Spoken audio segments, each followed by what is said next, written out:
জামদানি শাড়ি নিয়ে প্রতারণার অভিযোগে ছোট পর্দার জনপ্রিয় অভিনেত্রী তানজিন তিশার বিরুদ্ধে আদালতের সমন জারির ঘটনায় বিনোদন পাড়ায় নতুন করে তোলপাড় শুরু হয়েছে। প্রায় 10 মাস আগে একটি আইনি নোটিশের মাধ্যমে বিষয়টি প্রথম প্রকাশ্যে এলেও পরবর্তীতে তা চাপা পড়ে গিয়েছিল।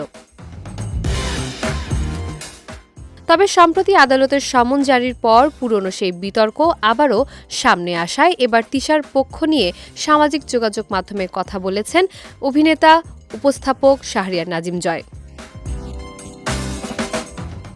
তিশার প্রতি পূর্ণ সহমর্মিতা প্রকাশ করে জয় তার ভেরিফাইড ফেসবুক পেজে লিখেছেন, সামান্য টাকার শাড়ির জন্য একজন তারকা অভিনেত্রীর এই ভোগান্তি সত্যিই বিব্রতকর।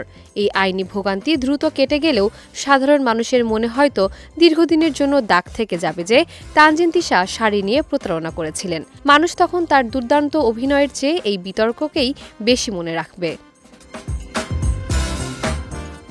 তিনি আক্ষেপ করে বলেন, অনেক বছর ধরে মিডিয়াতে দুর্দান্ত অভিনয় উপহার দেওয়া সত্ত্বেও সংবাদপত্রের শিরোনামে এই শিল্পীর পক্ষে কোনো পজিটিভ ইমপ্রেশন নেই।